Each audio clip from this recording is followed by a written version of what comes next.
नमस्कार दोस्तों, आप सभी का study for UPSC PCS channel में स्वागत है। 2023 ईस्वी मई महीना बिहार स्पेशल करंट का वीडियो आ गया है। बिहार स्पेशल सारे करंट अफेयर हैं इसमें। बहुत ही इंपॉर्टेंट टॉपिक्स हैं सारे के सारे। इसको तभी हम लोग करंट के फॉर्मेट में करेंगे, फिर कुछ दिनों बाद अलग अलग मैगजीन से इसके एमसीक्यू भी प्रैक्टिस कर लेंगे। इतना वर्सेटाइल कंटेंट बीपीएससी के रिगार्डिंग किसी भी चैनल पर मिल जाए तो मुझे भी लिंक भेज दीजिएगा। ओके।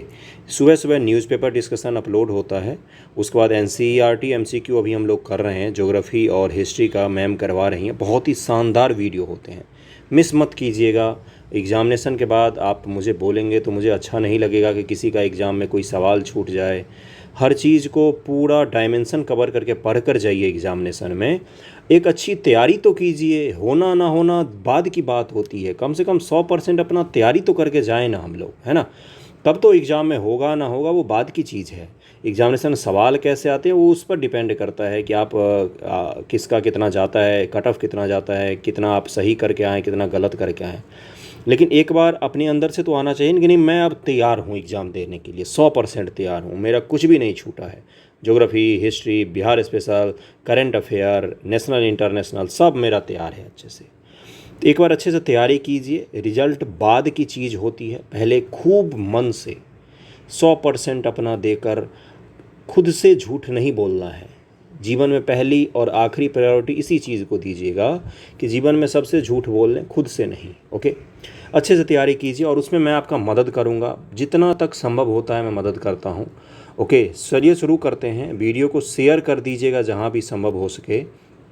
बिहार में और भी जो एग्जामिनेशन होने वाले हैं, टीचर वीचर वाले या एसआई वगैरह, अगर उसमें भी करंट अफेयर सेक्शन होगा तो यहाँ से आ सकता है। देखिए, मुझे उसका सिलेबस पता नहीं, यूपीएससी और पीसीएस के अलावा मुझे दुनिया में नहीं पता किसी भी चीज़ का सिलेबस, क्योंकि कभी मैंने इन चीज़ों के बारे में देखा ही नहीं क्या होता है क्या नहीं। अगर उसमें करंट अफेयर है बिहार का संबंधित तो यहाँ से सवाल आ सकते हैं। ओके, चलिए शुरू करते हैं। ये 2023 का है। देखिए क्या है पहला न्यूज़। अरविंद पनगढ़िया बने हैं नालंदा विश्वविद्यालय के कुलपति।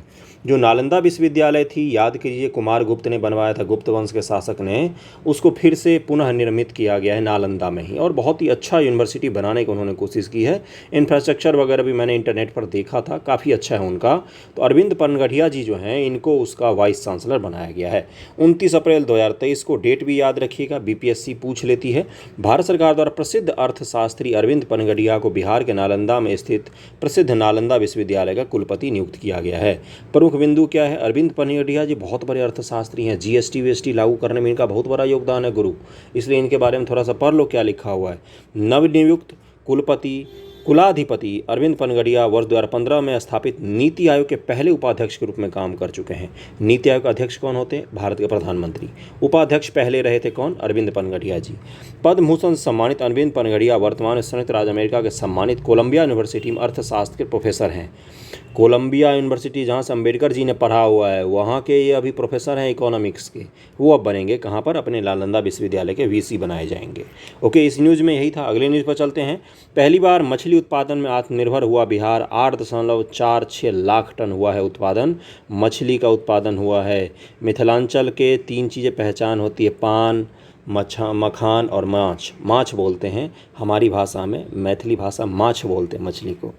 तो चलिए देखते हैं। 2 मई 2023 को मीडिया से मिली जानकारी के अनुसार बिहार वर्ष 2022-23 में कुल मछली उत्पादन में 8,46,000 टन हुआ है।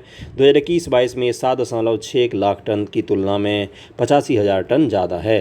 प्रमुख बिंदु क्या है भाई? बिंदु है कि बिहार में सालाना 8.02 लाख टन मछली की ज़रूरत रहती है, और जितना ज़रूरत था उससे थोड़ा सा ज़्यादा हमने उत्पादित किया है। यानी कि बिहार के लोगों को जो मछली की कमी वगैरह का आंध्रा से जो लाना पड़ता है, घटिया वाला बर्फ़ वाला फिश, उसकी ज़रूरत नहीं पड़ेगी। आत्मनिर्भर हो गया फिश के उत्पादन में। बिहार पशु व मत्स्य संसाधन विभाग ने मछली उत्पादन का आंकड़ा तैयार किया, जिसके अंतर्गत अब यहाँ से सवाल पूछा जाएगा आपका। मधुबनी में सबसे अधिक 88.96 हज़ार टन, जहानाबाद में सबसे कम टन उत्पादन हुआ है। देखिए, मछली उत्पादन जब भी होगा तो बिहार अगर ये है, बिहार का जो ऊपर का भाग है ये काफ़ी ज़्यादा पानी वाला इलाका रहता है, उसमें भी ख़ास तौर से ये पूरा जो इलाका है ये काफ़ी ज़्यादा पानी वाला रहता है, जिसमें दरभंगा, मधुबनी, समस्तीपुर, मधेपुरा, सहरसा ये सब ज़िले जो आते हैं, कोसी बेल्ट हो गया या नदियों वाले बेल्ट, बाढ़ वाले इलाके जो हैं खूब उत्पादन होता है वहाँ पर मछली का। तो वही टॉप पर है मधुबनी। पहली बार बिहार ने ज़रूरत से अधिक मछली का उत्पादन किया। अभी तक राज्य मछली की ज़रूरत को पूरा करने के लिए लगभग 800 करोड़ की मछली आंध्र प्रदेश और राज्यों से मंगाना पड़ता था। देखा मैंने बताया ना आपको, आंध्रा से आता थे। अब उत्पादन अधिक होने से मत्स्य व्यापारी दूसरे राज्यों में अधिक मछली भेजने में भी सफल हो जाएंगे। उल्लेखनीय है कि बिहार में मछली का निर्यात पड़ोसी राज्य पश्चिम बंगाल और नेपाल भी किया जाता है। आईआईटी पटना और सीडैक के मध्य हुआ एमओयू साइन हुआ है। मेमोरेंडम ऑफ अंडरस्टैंडिंग बोलते हैं इसको।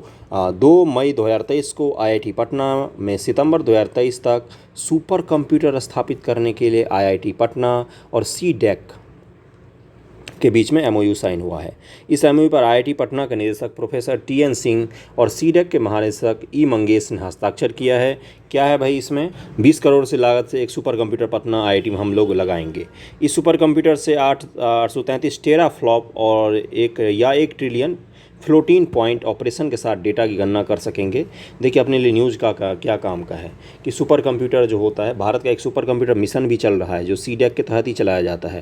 तो सीडैक ने बोला है कि आईआईटी पटना को हम आने वाले कुछ दिनों में एक सुपर कंप्यूटर बना के दे देंगे, बहुत ही अच्छा सा, जो बहुत स्पीड में काम करेगी। 20 करोड़ रुपये की लागत आएगी, बस यही था इसमें न्यूज़ में अपने काम का। ओके, देखिए यहाँ पर क्या लिखा हुआ है। देखिए क्या लिखा हुआ है कि गौरतलब है कि इसका बुनियादी ढांचा रुद्र सर्वर पर आधारित है, जिसे भारत में स्वदेशी रूप से डिजाइन, निर्मित व असेंबल किया गया है। यह आत्मनिर्भर भारत की ओर एक कदम है। तो ये सुपर कंप्यूटर मिल जाएगा आईआईटी पटना कुछ दिनों में। अगले न्यूज़ पर चलते हैं। IGIMS और सीडैक के मध्य एमओयू हुआ है। क्या है भाई ये? 2 मई 2023 को बिहार के पटना में Indira Gandhi institute of medical science संस्थान और विकास संगठन centre for development of advance computing, वही सीडैक ने इलेक्ट्रॉनिक्स और सूचना प्रौद्योगिकी मंत्रालय के तहत एक एमओयू पर साइन किया। अभी आईआईटी पटना ने भी किया था, अब कौन सा, इंदिरा गांधी मेडिकल इंस्टीट्यूट जो है उसने भी साइन किया है।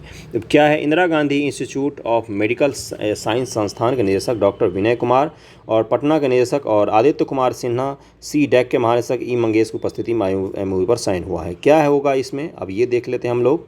देखिए यहाँ पर क्या लिखा हुआ है। कंप्यूटर का उपयोग हम मेडिकल क्षेत्र में और भी अधिक करने जा रहे हैं। इस एमओयू के होने के बाद से अब पटना शहर के Indira Gandhi institute of medical science संस्थान में मशीन व सॉफ्टवेयर का उपयोग कर डॉक्टर मरीजों का बेहतर इलाज करेंगे। बेहतर इलाज के लिए अब यहाँ आर्टिफिशियल इंटेलिजेंस का इस्तेमाल किया जाएगा।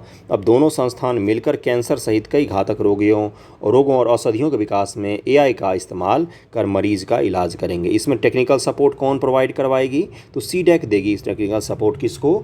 IGIMS को टेक्निकल सपोर्ट देगी, जिससे क्या होगा, मरीजों के इलाज में थोड़ी सी सहायता मिल जाएगी।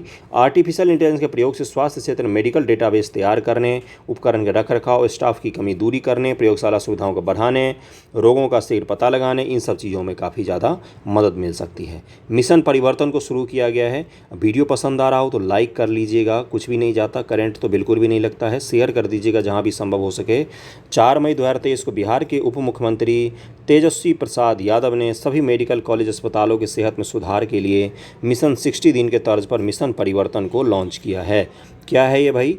देखिए यहाँ पर लिखा हुआ है, सभी मेडिकल कॉलेज अस्पतालों की सेहत में सुधार के लिए इसको शुरू किया गया है कि मेडिकल कॉलेज और अस्पताल जो हैं वो कचरा जो बन गए हैं। डीएमसीएच में जाएंगे तो ठीक होने की जगह आप बीमार होकर आ जाएंगे। डीएमसीएच जो दरभंगा में है, पीएमसीएच का भी कदाचित यही हाल है। तो उसको सुधारने के लिए तेजस्वी यादव जी ने इसको शुरू किया, मिशन परिवर्तन को। ये याद रहेगा, इसलिए मैं किस्सा कहानी बता देता हूँ बीच बीच में।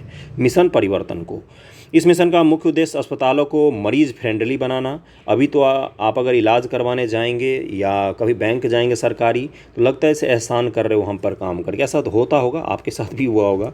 कॉलेज में अनुशासन को लागू करने के साथ ही मैन पावर के आधार पर इलाज की व्यवस्था करना इसका मुख्य उद्देश्य होगा। इसके अलावा मेडिकल कॉलेज अस्पतालों में साफ सफाई, मरीज और परिजनों के बैठने के लिए प्रतीक्षालय, साइनेज को लगाना, मे आई हेल्प यू डेस्क स्थापित करना इस मिशन के लक्ष्य हैं। मिशन की लॉन्चिंग के साथ ही मेडिकल कॉलेज में इलाज को टास्क दिया गया है। जिस कॉलेज में जितना मानव बल है उसका भरपूर उपयोग करें। मेडिकल कॉलेज में बेसिक सुविधाओं में सुधार कर परफॉर्मेंस दिखाना होगा। 1 माह में मेडिकल कॉलेज को फिर से समीक्षा की जाएगी, जिससे आकलन किया जा सके कि कार्यशैली, व्यवस्था और इलाज की दिशा में कितना बदलाव हो रहा है। उप मुख्यमंत्री ने कॉलेज को निर्देश दिया कि प्रत्येक दिन इवनिंग राउंड सुनिश्चित किया जाए। कम से कम असिस्टेंट प्रोफेसर स्तर के डॉक्टर द्वारा वार्ड में राउंड लगाया जाएगा। सभी मेडिकल कॉलेज 611 प्रकार की आवश्यक दवाएं उपलब्ध रहें, जिससे मरीज के पॉकेट पर बोझ कम हो। अभी आप जाएंगे तो बोलेंगे बाहर जाकर दवाई खरीद लीजिए। सारा हॉस्पिटल का दवाई क्या करते हैं, कुछ न कुछ इधर उधर कर ही देते हैं। भारत नेपाल के बीच बथनाहा से NCYE तक जल्द दौड़ेगी ट्रेन। बथनाहा भारत और नेपाल के काठमांडू नेपाल को जोड़ रही है, मुख्य रूप से भारत और नेपाल को जोड़ रहे हैं हम लोग। 7 मई 2023 को रेलवे बोर्ड के कार्यपालक निदेशक ट्रैफिक ट्रांसपोर्ट प्रदीप कुमार ओझा ने बताया कि बिहार के अररिया जिले के Jogbani Viratnagar cross border rail link के तहत भारत नेपाल के बीच बथनाहा से जोगबनी नेपाल कस्टम यार्ड तक निर्मित रेल लाइन पर जल्द ही ट्रेन का संचालन शुरू किया जाएगा। चैनल पर अगर नए हैं तो सब्सक्राइब जरूर कर लीजिए, ज्वाइन भी कीजिए। 200 रुपये का ही लगता है ज्वाइन करने में, इससे ज़्यादा का तो आप रिचार्ज करवा लेते होंगे मंथली। अगला क्या है कि उल्लेखनीय है कि नेपाल के काठमांडू में विदेश मंत्रालय के 8वीं प्रोजेक्ट स्टीयरिंग कमेटी व 6ठा ज्वाइंट वर्किंग ग्रुप की मीटिंग हुई, जिसमें बथनाहा व नेपाल कस्टम यार्ड के बीच कार्गो ट्रेन मई 2023 से शुरू करने का निर्णय लिया गया है। भारत और नेपाल को जोड़ने वाली महत्वपूर्ण रेल परियोजना Jogbani Viratnagar cross border rail link project के तहत बथनाहा से विराटनगर तक रेल निर्माण का कार्य इरकॉन कंपनी के द्वारा किया जा रहा है। यहीं से सवाल पूछेगा, बथनाहा तो सब पढ़ के जाएंगे, इरकॉन नहीं पढ़ के जाएगा, वहीं से क्या करेगी, पूछ लेगी बीपीएससी। ये जो नए नए जो हमारे चेयरमैन हैं ना बीपीएससी के, ये यही सब चीज़ें ढूंढते रहते हैं, ट्रिक में फंसाते हैं बच्चों को। तो इरकॉन कंपनी के द्वारा निर्माण किया जा रहा है। रेल निर्माण कार्य में लगी इरकॉन के द्वारा बथनाहा से रेलवे कस्टम यार्ड तक के कार्य को पूरा भी कर लिया गया है। अगले टॉपिक पर चलते हैं। विश्व रिकॉर्ड में दर्ज पटना की गंगा महाआरती। अभी तक नहीं देखा है मैंने, जिस दिन भी पटना आऊँगा ज़रूर देखूंगा। चर्चा में क्यों है? 7 मई 2023 को मीडिया से मिली जानकारी के अनुसार IDPTS की ओर से पटना के कलेक्ट्रेट घाट पर आयोजित 11 दिवसीय गंगा उत्सव का कार्यक्रम गंगा महाआरती के अद्भुत प्रदर्शन के साथ संपन्न हुआ। यह कार्यक्रम वर्ल्ड रिकॉर्ड में दर्ज किया गया है। कब हुआ है ये? 7 मई 2023 को मीडिया रिपोर्ट में जानकारी मिली है कि 11 दिन तक ये मनाया गया है। ये इस ऐतिहासिक गंगा आरती का संगीत आयोजन का निर्देशन बक्सर के धरती के लाल मुरार ग्राम के कथक गुरबख्शी विकास ने किया था। विदित है कि कार्यक्रम का आयोजन 27 अप्रैल 2023 को कलेक्ट्रेट गंगा घाट पर शुरू हुआ था। इसे 501 महिलाओं ने नृत्य के माध्यम से गंगा महाआरती की थी। एक चीज़ बताइए, आप लोग तो गए होंगे, जो नया वो कौन सा बोलते हैं, मैरीन ड्राइव बना है पटना वगैरह वगैरह, लेकिन जाते हैं तो थोड़ा सा विश्लेषण मैं आपकी डेवलप करने की कोशिश करता हूँ। थोड़ी देर सुनिए, 2 मिनट लूँगा, उसके बाद आगे बढ़ जाएंगे। क्या आपने कभी सोचा कि बिहार के पर्यटन में अगर मरीन ड्राइव जैसी चीज़ें और भी अपनाई जाएं तो कितना ज़्यादा पर्यटन का विकास हो सकता है? आपके दिमाग में क्या सच में आया कभी भी? तो जब भी आप घूमने फिरने कहीं पर जाते हैं तो चीज़ों को ऑब्जर्व करना सीखिए। बिहार का ऐसा कौन सा ज़िला है जिसमें नदी नहीं है? कोई न कोई नदी तो हर ज़िले में है। क्या हर नदी के किनारे कोई ऐसा पॉइंट नहीं बनाया जा सकता जहां घूम फिर सकें लोग फैमिली के साथ? थोड़ा सा टूरिज़्म भी वहां का डेवलप होता है। 2 4 10 20 लोग, 100 लोग, 150 लोगों को रोज़गार की प्राप्ति हो जाती है। तो जब भी ऐसी चीज़ों को करते हैं या कुछ भी देखते हैं तो उसको ऑब्जर्व कीजिए, उससे सीखने की कोशिश किया कीजिए। प्रशासनिक ऑफिसर बनना है आपको तो रटने से केवल काम नहीं चलता है, सारे ज्ञान किताब में नहीं होते हैं। इसके बारे में आपने नहीं सोचा होगा। जैसे हाल ही में दरभंगा में जो तालाब है वहाँ पर बोटिंग वगैरह की फैसिलिटी को शुरू किया गया है। बोटिंग बहुत दिन से मैं जब दरभंगा में अभी कुछ साल पहले रहता था तो वहाँ पर बोट रखा हुआ रहता था, लेकिन कोई चलाने वाला नहीं था, जंग लग गया था। म्यूजियम है दरभंगा में उसके बगल में, लेकिन अब फिर से वहाँ पर बोटिंग वगैरह को शुरू किया गया है। क्या इससे टूरिज़्म ये पहले क्यों नहीं शुरू किया गया? अलग अलग जगहों पर नहीं शुरू किया जा सकता है क्या? ये क्या है? ये मैं आपको ऑब्जर्व करना, चीज़ों को विश्लेषण करना, समझ बढ़ाने की कोशिश कर रहा हूँ। समझने की कोशिश कीजिएगा चीज़ों को, काफ़ी ज़्यादा मदद मिलेगा आपको। ओके, आंसर राइटिंग में बहुत सारा कंटेंट आपको इधर उधर से ही मिल जाएगा। अगले पर चलते हैं। देखिए यहाँ पर क्या लिखा हुआ है। गंगोत्सव में कथक नृत्यांगना सह गुरु आदित्य श्रीवास्तव ने अपने समूह के साथ कथक शैली की नाटिका गंगा एक संकल्प की प्रस्तुति से गंगा के मनोव्यथा की अभिव्यक्ति की है। इस नाटिका में कथक नर्तक अमित कुमार ने शिव तांडव के साथ गंगा को जटा में धारण करने के दृश्य को मतलब उन्होंने दिखाया। वहाँ पर नृत्य वगैरह हुए हैं, उसको उन्होंने दिखाने की कोशिश की है। आपको ये बताना है कि कथक किस राज्य से जुड़ा हुआ नृत्य है। कथक किस राज्य से जुड़ी हुई है, तो ये आपको बताना है मुझे। अगले टॉपिक पर चलते हैं हम लोग, इसमें तो और कुछ है नहीं। बिहार में धान की नई किस्म सबौर कुंवर की खोज की गई है। मैंने न्यूज़पेपर डिस्कशन में बताया था ये। हाल ही में बिहार कृषि विश्वविद्यालय सबौर भागलपुर के वैज्ञानिकों ने धान की नई किस्म सबौर कुंवर की खोज की है। कम पानी, 25% तक कम खाद और 110 से 115 दिनों में तैयार होने वाली धान की नई किस्म की खोज अनियमित और कम बारिश से परेशान धान उत्पादक किसानों के लिए लाभकारी होगी। पानी भी कम चाहिए और अनियमित भी पानी मिलेगी तो भी चल जाएगा, इसमें कोई परेशानी नहीं होगी। धान की इस किस्म का औसत उत्पादन 55 से 60 क्विंटल प्रति हेक्टेयर है, जबकि अधिकतम उत्पादन 87 क्विंटल तक है। इस पौधे की लंबाई 100 से 105 सेंटीमीटर तक होगी। यह किस्म जीवाणु, झुलसा, अंगमारी, झोंका और कंडुआ रोग प्रतिरोधी है। ये सब अलग अलग रोग हैं धान के गुरु। इससे सवाल पूछ लेगा निम्न से कौन कौन से धान से जुड़े हुए रोग हैं। तना छेदक, भूरा कीटा और वह पत्तील पेटक के प्रति सहनशील हैं ये लोग। इससे बिहार के मध्य और दक्षिणी भाग के ज़िले, अब देखिए बिहार में पानी किस भाग में कम होते हैं, तो दक्षिणी बिहार में, दक्षिण में भी दक्षिण पश्चिम वाले जो आपका गया हो गया, औरंगाबाद हो गया, इन सब में थोड़ा सा कम पानी रहता है। तो बक्सर, रोहतास, भोजपुर, औरंगाबाद, लखीसराय, बेगूसराय, समस्तीपुर, बांका, भागलपुर, बांका आदि के किसानों को विशेष फायदा होगा। अगला टॉपिक है डॉक्टर देवेंद्र कुमार शुक्ला बने बिहार राज्य प्रदूषण नियंत्रण बोर्ड के नए अध्यक्ष बने हैं। कौन बने हैं? डॉक्टर देवेंद्र शुक्ला को बनाया गया है। 9 मई 2023 को मीडिया से मिली जानकारी के अनुसार भारतीय वन सेवा के पूर्व सेवानिवृत्त अधिकारी डॉक्टर देवेंद्र कुमार शुक्ला को बिहार सरकार ने बिहार राज्य प्रदूषण नियंत्रण बोर्ड का अध्यक्ष बना दिया है। अगले टॉपिक पर चल लेते हैं, उसमें तो और कुछ है नहीं। और इन्होंने किसका स्थान लिया, एक बार वो देख लिया। डॉक्टर अशोक कुमार घोष का स्थान लिया है। पुनर्गठन हुआ है बिहार राज्य पॉल्यूशन बोर्ड का, फिर से बिहार सरकार ने पुनर्गठन किया है। पुनर्गठन का मतलब फिर से उसको रीस्ट्रक्चर किया है। मध्य प्रदेश के तर्ज पर बिहार में जमीन की रजिस्ट्री पर में अब आधार अनिवार्य कर दिया गया है। आधार कार्ड को अगर आप जमीन की रजिस्ट्री करवाने जाएंगे तो अनिवार्य कर दिया गया है। एमपी से मॉडल लिया हमने। 10 मई 2023 को मीडिया से मिली जानकारी के अनुसार बिहार और मध्य प्रदेश की तर्ज पर अब जमीन और मकान खरीदने बेचने पर आधार ऑथेंटिकेशन अनिवार्य होगा। इसके संबंध में राज्य मद्य निषेध, उत्पादन व निबंधन विभाग के अपर मुख्य सचिव के पाठक ने आदेश जारी कर दिए हैं। के पाठक नाम सुना सुना सा लग रहा है। राज्य में आधार ऑथेंटिकेशन अनिवार्य होने से संपत्तियों के बेनामी रजिस्ट्रेशन पर रोक लगेगी। वहीं खरीदार विक्रेता की सही पहचान आधार नंबर ऑथेंटिकेशन से आसान हो जाएगा, फर्जीवाड़ा कम होगा। तो इसको ध्यान में रखेंगे। बिहार के सारण में इंटरनेशनल फिल्म फेस्टिवल का आयोजन किया गया है। कहाँ पर किया गया है? सारण में किया गया। छपरा जिला, एक छपरा का मेरा दोस्त था यहाँ पर, वो पढ़ता था साथ में, है ना। तो 14 मई 2023 को बिहार के सारण छपरा जिले में 2 दिवसीय इंटरनेशनल फिल्म फेस्टिवल सीजन 3 का समापन हो गया है। इंटरनेशनल फिल्म फेस्टिवल सीजन 3 का आयोजन किया गया था। सीजन 3 तक याद रखिएगा, 14 मई 2023 तक को अगर संभव हो तो याद रखिएगा।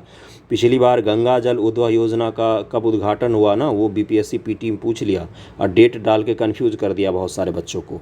आगे बढ़ जाएं। छपरा के ऑडिटोरियम में 13 मई को शुरू हुआ 2 दिवसीय फिल्म फेस्टिवल। देश के विभिन्न भाषाओं सहित विश्व के 21 देशों की फिल्मों का प्रदर्शन किया गया। इसके साथ ही फिल्म और नाटक के क्षेत्र में कैरियर बनाने वाले युवाओं को इससे संबंधित जानकारी दी गई। इटली, तुर्की, Bharat, Spain, America, Australia, Afghanistan, Uzbekistan की फिल्म, डॉक्यूमेंट्री और शॉर्ट फिल्मों को प्रदर्शित किया गया। अगला देखिए क्या फैक्ट आपके एग्जाम में पूछा जा सकता है कि बाल film suspension of parachute of और short fiction film washing machine को नेशनल वर्ग में बेस्ट फिल्म का खिताब दिया गया है। ये आप ध्यान में रखिएगा। सारण अंतर्राष्ट्रीय फिल्म फेस्टिवल में भारत की 2 फिल्मों ने अलग अलग वर्गों में बेस्ट फिल्म का अवार्ड जीता है। उसके बाद से देखिए, वहीं अंतर्राष्ट्रीय कैटेगरी में तुर्की की फिल्म इक्रान एंड यूसु को बेस्ट डॉक्यूमेंट्री इंटरनेशनल अवार्ड दिया गया है। उल्लेखनीय है कि मयूर कला के केंद्र के तत्वाधान व युवा कला व खेल मंत्रालय के सौजन्य से आयोजित 2 दिवसीय फिल्म फेस्टिवल के दूसरे दिन करीब 1.5 दर्जन फिल्में दिखाई गई। उसके बाद जूरी ने परिणामों की घोषणा की थी। अगले टॉपिक पर चलते हैं। फिल्म क्या देखेंगे अभी हम लोग? मजदूर के बेटे का कैलिफोर्निया में 2023 में हैंसेन लीडरशिप प्रोग्राम के लिए चयन हुआ है। ठीक है, अच्छी बात है भाई, कॉन्ग्रेचुलेसन। 15 मई 2023 को मीडिया से मिली जानकारी के अनुसार बिहार के मसौढ़ी के एक दिहाड़ी मजदूर के 20 वर्षीय बेटे गौतम कुमार को अमेरिका के कैलिफोर्निया 2023 में हैंसेन लीडरशिप प्रोग्राम के लिए दुनिया के 20 युवाओं में चुना गया है। ये आपसे सवाल क्या पूछेगा? हैंसेन लीडरशिप प्रोग्राम के लिए किस बच्चे को चुना गया है बिहार से? तो गौतम कुमार नाम है इनको चुना गया है। ओके, बाकी तो इसमें कुछ भी सवाल नहीं पूछा जाएगा, यही पूछा जाएगा। और बाकी ये बीपीएल परिवार से जुड़ा हुआ बच्चा है, मतलब गरीब घर से बच्चा है मुख्य रूप से, ये है अच्छी बात है, इनको चुना गया है। ओके, अगले टॉपिक पे चलते हैं। बिहार में गंगा नदी के किनारे वाले शहरों में बनेगा एसटीपी। एसटीपी क्या होता है? Sewerage treatment plant. Sewerage treatment plant, घर से टॉयलेट से जो वेस्ट निकलता है पानी में मिक्स होकर बाहर जाता है नालों के थ्रू, उसको हम एक जगह इकट्ठा करेंगे, उसको फिर प्यूरीफाई करेंगे, उसमें गंदगी को अलग करेंगे, फिर हम उसके पानी को गंगा जी में छोड़ देंगे। अभी तो हम डायरेक्ट ही छोड़ देते हैं, गंगा को गंदा बनाकर रख दिया हम लोगों ने। इसीलिए गंगा के किनारे जब शहरों में सीवेज ट्रीटमेंट प्लांट बन जाएगा तो गंगा नदी अपने आप साफ हो जाएगी। ओके, 21 मई 2023 को मीडिया से मिली जानकारी के अनुसार बिहार में गंगा नदी किनारे वाले शहरों में सीवरेज ट्रीटमेंट प्लांट बनाया जाएगा। प्लांट से निकले वेस्ट से खाद तैयार किया जाएगा। अब देखिए, पानी तो चला गया गंगा नदी में साफ करके, और उससे जो सूखा वेस्ट निकला उसका हम क्या करेंगे? खाद निर्माण कर लेंगे। खाद निर्माण करके खेतों में छिड़क देंगे, फिर हो गया ख़त्म। आप मुझे ये बताएंगे कि बिहार के कौन कौन से ज़िले गंगा नदी के किनारे आते हैं? बस यही बताना है आपको। बिहार के, मुझे पता है 12 ज़िले आते हैं, आपको ये बताना है कि कौन कौन से ज़िले आते हैं। ओके, चलिए आगे बढ़ते हैं। क्या है, देखिए यहाँ पर लिखा हुआ है कि जानकारी के अनुसार बिहार में गंगा नदी किनारे वाले 23 शहर व इनकी सहायक नदियों वाले 16 शहरों में सीवरेज ट्रीटमेंट प्लांट निर्माण के साथ ही 76 छोटे शहरों में एफएसटीपी फीकल स्लज ट्रीटमेंट प्लांट पर भी काम चल रहा है। इस एफएसटीपी के माध्यम से निजी सेफ्टी टैंकों से निकलने वाली गंदगी को एकत्र करने के बाद उसे ट्रीट कर खाद तैयार किया जाएगा। फिलहाल चिन्हित निकायों में एफएसटीपी के निर्माण को लेकर जमीन की तलाश की जा रही है। 76 शहरों में लगाए जाने वाले एफएसटीपी प्लांटों कुल क्षमता इतना होगा, ये सब हमें नहीं पढ़ना है। मुख्य रूप से क्या है, गंगा नदी किनारे जितने भी ज़िले हैं उन सब में क्या करेंगे हम लोग, तो लगाएंगे सीवेज ट्रीटमेंट प्लांट। अगला देखिए यहाँ पर क्या इंपॉर्टेंट लिखा हुआ है कि गंगा व सहायक नदियों के अलावा 8 अन्य महत्वपूर्ण शहरों में भी सीवेज ट्रीटमेंट प्लांट लगाने की तैयारी है। इसमें 4 गंदी नालियों वाले शहर रामनगर, नरकटियागंज, रक्सौल, जोगबनी, जबकि 4 महत्वपूर्ण शहर गया, आरा, बेतिया और कटिहार में भी ये प्लांट लगाया जाएगा। ओके, ये चीज़ क्लियर हो गया होगा। सभी जगहों पर अलग अलग प्लांट लगाया जा रहा है, सीवेज ट्रीटमेंट प्लांट। ओके, अगले टॉपिक पर चलते हैं। बिहार रजिस्ट्रीकरण नियमावली 2023 को अधिसूचित कर दिया गया है। 22 मई 2023 को बिहार के मद्य निषेध उत्पादन और एवं निबंधन विभाग के सह सचिव आयुक्त विनोद सिंह गुंजियाल ने बताया कि मद्य निषेध उत्पाद और निबंधन विभाग ने कैबिनेट से मंजूर बिहार रजिस्ट्रीकरण नियमावली 2023 को अधिसूचित कर दिया है। क्या है भाई ये? अब सूबे के निबंधन कार्यालयों में विभाग द्वारा अनुमोदित मॉडल डीड के प्रारूप की टंकित प्रति पर ही दस्तावेजों का निबंधन स्वीकृत किया जाएगा। अगला देखिए क्या लिखा है इन्होंने कि बिना किसी बाहरी सहयोग के दस्तावेजों का निबंधन करवाया जा सकेगा। तो बिहार रजिस्ट्री नियमावली 2023 जारी किया गया। ये लेस इंपॉर्टेंट टॉपिक है, इससे जुड़ा हुआ सवाल तो मेंस में पूछ भी सकता है। पीटी में क्या पूछेगा इससे? देश में सीबीडीसी का इस्तेमाल करने वाला पहला नगर निगम बना है पटना, यहाँ से सवाल पूछ सकता है।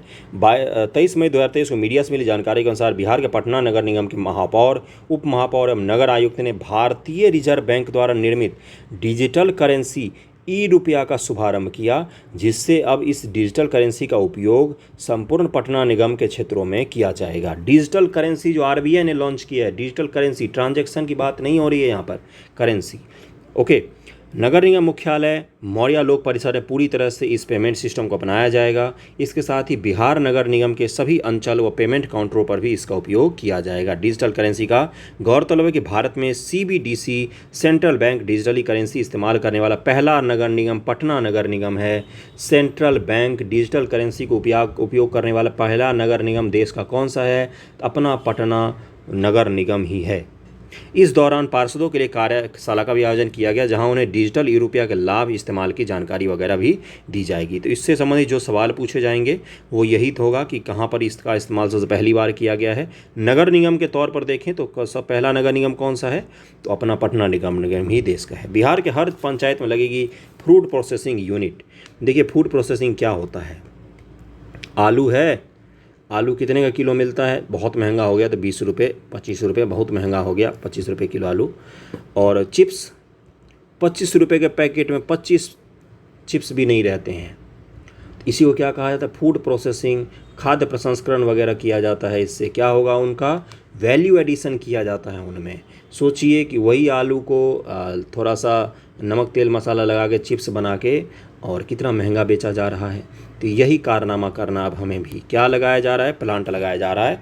23 मई 2023 को बिहार उद्योग विभाग के निदेशक पंकज दीक्षित ने बताया राज्य के सभी 8,387 पंचायत, कितने पंचायत हैं देख लो, प्रधानमंत्री सूक्ष्म खाद्य उद्योग उन्नयन योजना के तहत खाद्य प्रसंस्करण उद्योग लगाने की योजना पर काम शुरू हो गया है। उद्योग विभाग ने जिला उद्योग केंद्र के महाप्रबंधक को इसकी जिम्मेदारी सौंपी है। प्रमुख बिंदु क्या है, राज्य सरकार खाद्य प्रसंस्करण उद्योग लगाने वाले उद्यमियों को हर तरह की सहायता देगी, उन्हें सब्सिडी से लेकर कर्ज तक की सुविधा मुहैया करवाएगी। इसके लिए जिला उद्योग केंद्र उद्यमियों का चयन, उनके प्रोजेक्ट का वेरिफिकेशन करेगा। और देखिए इन्होंने क्या बोला है कि इससे क्या होगा, पलायन भी रुकेगा आसपास के जिलों में। विभाग अधिकारी सूत्रों के अनुसार इस कार्यक्रम में PMFME, अभी मैंने ऊपर बताया है, फूड प्रोसेसिंग संबंधी प्रधानमंत्री से जुड़ा हुआ एक योजना है। इस नए रोजगार शुरू करने के लिए ऋण आवेदन भी दिए जाएंगे ताकि इच्छुक आवेदकों को आर्थिक सहायता वगैरह भी दी जाएगी। अगर आप भी ये प्लांट लगाना चाहते हैं तो आवेदन दे सकते हैं, आपको कुछ ऋण वगैरह भी मुहैया करवा देगी। सभी जिलों में लगाया जाएगा फूड प्रोसेसिंग प्लांट। ओके, अगले टॉपिक पर चलते हैं हम लोग। बिहार के समीर पांडे ऑस्ट्रेलिया मेयर पद हासिल करने वाले पहले भारतीय बने हैं। देखिए ऑस्ट्रेलिया मेयर पद हासिल किया है किसने, समीर पांडे नामक आदमी ने। ये बिहार के हैं और ये पहले भारतीय बन गए हैं ऑस्ट्रेलिया मेयर पद हासिल करने वाले। 22 मई 2023 को ऑस्ट्रेलिया के सिडनी में सिटी ऑफ पैरामाउंट काउंसिल ने भारतीय मूल बिहार के पार्षद समीर पांडे को पैरामाटा शहर का लॉर्ड मेयर चुना गया है। ये शहर का नाम ध्यान में रखेंगे। समीर इस पद को हासिल करने वाले भारतीय मूल के पहले व्यक्ति हैं। ठीक है भाई। प्रधानमंत्री जो हमारे ऑस्ट्रेलिया यात्रा पर गए थे तो उनको भी वहाँ के प्रधानमंत्री ने ये सब जानकारी दी थी कि आपका एक भारतीय हमारे देश में मेयर बना है। देखिए ये हैं ये। ओके, अगले पर चलते हैं। नेशनल वाटर अवार्ड 2022 में तीसरे स्थान पर रहा है बिहार। VBI मैं ये न्यूज़पेपर डिस्कशन में पढ़ा चुका हूँ। अब आपको पता चल रहा होगा न्यूज़पेपर डिस्कशन कितना ज़रूरी होता है। मैंने ये सारे टॉपिक लगभग में, ये छोटे मोटे फैक्ट को छोड़ दें, जितने बड़े टॉपिक आ रहे हैं सारे मैंने न्यूज़पेपर डिस्कशन में आपको करवाया है।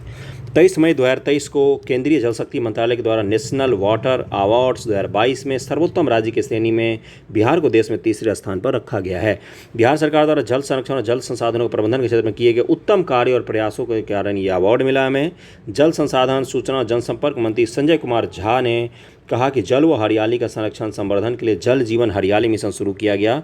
इस अभियान को संयुक्त राष्ट्र ने भी सराहा है और इसी के बदौलत हम क्या हैं, जो नेशनल वाटर अवार्ड में तीसरे स्थान पर हम लोग बैठे हुए हैं। अगला देखिए क्या लिखा हुआ है। 7 निश्चय में 2 में घोषित अति महत्वाकांक्षी कार्यक्रमों के अंतर्गत होने वाले कार्य। अब 7 निश्चय 2 में जो कुछ कार्यक्रम घोषित किए गए उनके बारे में पढ़ लीजिए। गरौल बियर सिंचाई योजना दरभंगा या पुरानी कमला नदी पर बियर सिंचाई योजना है जिसमें हेड रेगुलेटर के माध्यम से सिंचाई सुविधा मिलती है।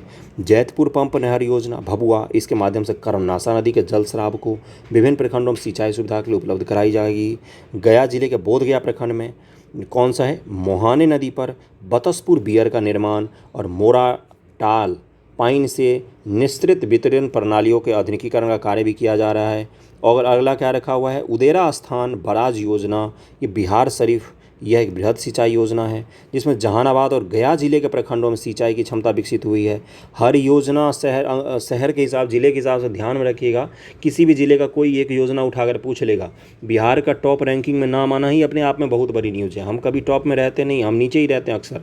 तो कहीं पर कोई टॉप में आए तो उससे जुड़ा हुआ चीज़ें सारे इंपॉर्टेंट हैं आपके लिए। ओके, अगला देखिए क्या लिखा हुआ, बिहुल बियर सिंचाई योजना मधुबनी लक्ष्मीपुर ग्राम के निकट बिहुल नदी पर गेटेड बियर, उसके अपस्ट्रीम में दाईं और बाईं तरफ में ये लगाया गया। बस आप योजना का नाम और जिले का नाम ध्यान में रखिए, बाकी चीज़ें मत रखिए। मलई बराज योजना के अंतर्गत रोहतास जिले के दावस प्रखंड में कोंद नदी पर बराज का निर्माण कर लिंक शहर के माध्यम से बक्सर जिले में सिंचाई सुविधा उपलब्ध करवाई जाएगी।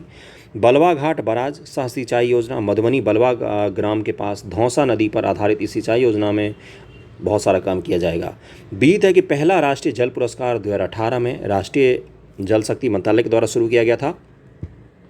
राष्ट्रीय जल पुरस्कार से जल संसाधन को लेकर स्टार्टअप के साथ साथ अग्रणी संगठनों को नीति निर्माण के साथ जुड़ने और विचार विमर्श करने के लिए बोला गया। देखिए इसमें पहला स्थान क्या है, देखिए यहाँ पर लिखा हुआ है कि इसमें मध्य प्रदेश ने सर्वश्रेष्ठ राज्य श्रेणी पहला स्थान हासिल किया है, दूसरे पर उड़ीसा है, जबकि आंध्र प्रदेश और बिहार तीसरे स्थान के लिए संयुक्त विजेता घोषित किए गए हैं। पहले पर MP, दूसरे पर उड़ीसा, तीसरे पर बिहार और आंध्र प्रदेश। ओके, आगे बढ़ जाते हैं हम लोग, अगले टॉपिक पर चलते हैं।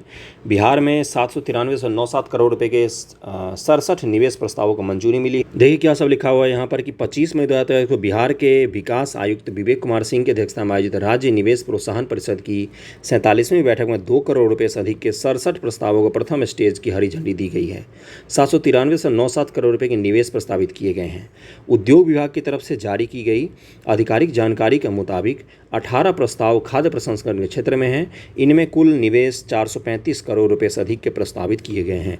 अब यहाँ से पीटी में सवाल बनाए जाते हैं, जैसे पिछली बार ही पूछा गया था या उससे पिछली बार, कि सबसे अधिक निवेश बिहार ने किन क्षेत्रों में प्राप्त किया है। तो इस तरह के सवाल बीपीएससी में आपसे इकोनॉमिक्स में पूछ लिए जाते हैं। देखिए इसमें क्या लिखा हुआ है कि इसके अलावा राइस मिल के लिए 18 प्रस्तावों में 104.75 करोड़ रुपए के प्रस्ताव, जनरल मैन्युफैक्चरिंग के 11 प्रस्तावों में 62.48 करोड़ रुपए के, टेक्सटाइल सेक्टर के 6 प्रस्ताव, टूरिज्म सेक्टर के लिए और प्लास्टिक एंड रबर सेक्टर के 4 प्रस्ताव, और शेष में भी अलग अलग प्रस्ताव दिए गए हैं। तो अलग अलग जगहों पर कितना दिया गया है, तो 793.97 करोड़ रुपये का। अब यहाँ पर देखिए कुछ इंपॉर्टेंट चीज़ दिया हुआ है। किशनगंज का ठाकुरगंज का मक्का आधारित 2 यूनिट प्रस्तावित है। ठाकुरगंज किसी एक चीज़ के लिए फेमस है और 68वीं बीपीएससी पीटी में उससे जुड़ा हुआ सवाल भी पूछा गया था। चाय वाय से उत्पादन से जुड़ा हुआ कुछ चीज़ें हैं, तो जाकर देखिएगा क्यों फेमस है ठाकुरगंज, और अगर पता है तो कमेंट करके बता दीजिए। इसमें 238 करोड़ रुपए 92 करोड़ का निवेश संभावित है। मुजफ्फरपुर में अमूल मिल्क प्रोसेसिंग यूनिट लगाया जा रहा है। गया में टेक्सटाइल यूनिट, मोतिहारी में रिसोर्ट एंड होटल, सीवान के दाऊद नगर में होटल निर्माण, पटना में प्लास्टिक एवं रबर सेक्टर की 2 यूनिटों में 32 करोड़ रुपए का निवेश प्रस्तावित है। गया में हेल्थ केयर सेंटर, भोजपुर में एयर कूलर निर्माण यूनिट में प्रस्तावित है कुछ निवेश की बातें। ओके, अगले टॉपिक पर चलते हैं। बिहार शिक्षा विभाग और 4 एनजीओ के मध्य होगा एमओयू। कौन कौन से एनजीओ हैं भाई, पढ़ते हैं अब इसको। क्या लिखा हुआ है कि 28 मई 2023 को बिहार शिक्षा विभाग के अपर मुख्य सचिव दीपक कुमार सिंह की अध्यक्षता में हुई विशेष बैठक में निर्णय लिया गया कि राज्य के सरकारी स्कूल की शिक्षा गुणवत्ता विस्तार के लिए 4 स्वयंसेवी संस्थाएं वित्तीय और तकनीकी जो मदद मुहैया करवाएंगी।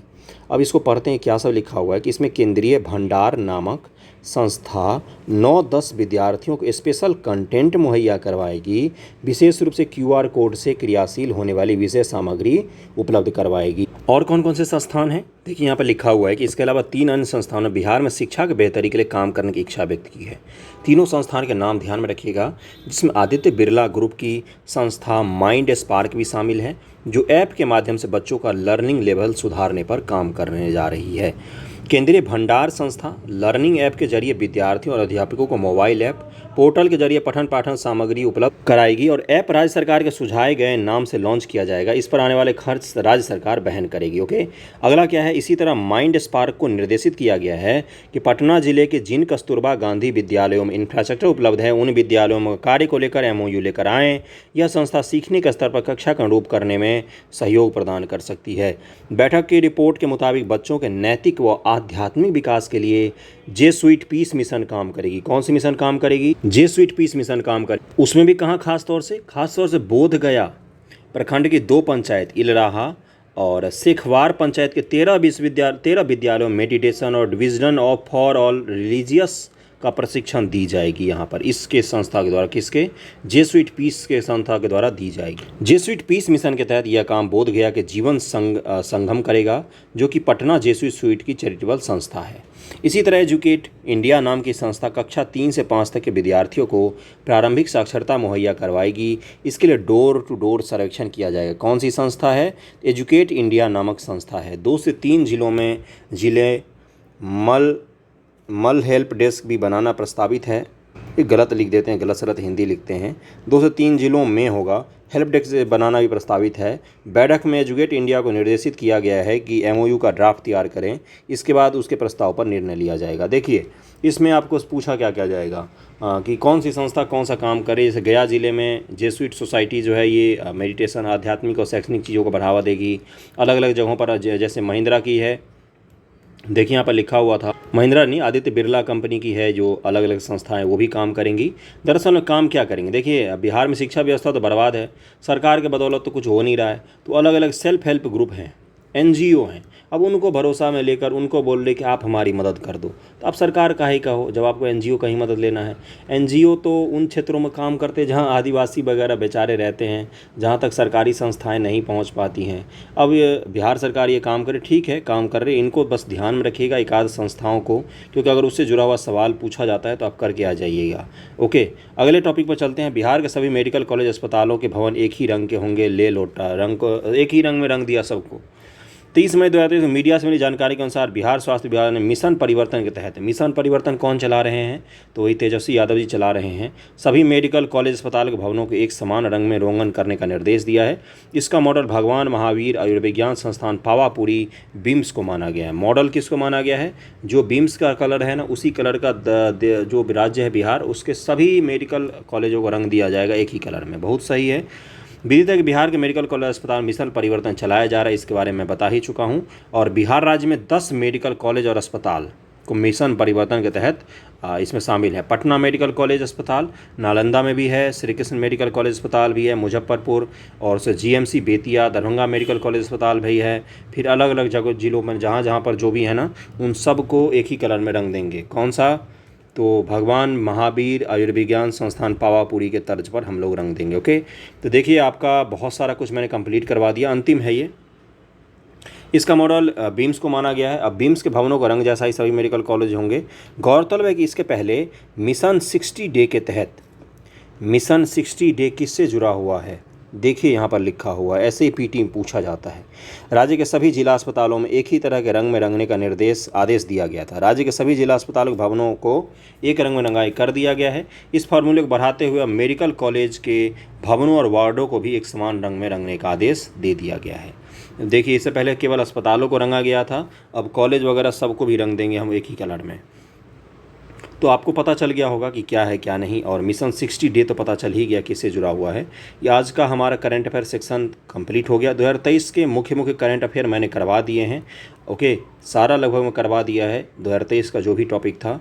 वीडियो कैसा लगा ज़रूर बताइएगा। अगर अच्छा लगा होगा तो हम लोग अप्रैल का भी लाएंगे, जून का भी लाएंगे, और अगर अच्छा नहीं लगा होगा तो बता दीजिएगा, अच्छा नहीं लगा, किसी का भी नहीं लाएंगे फिर तो।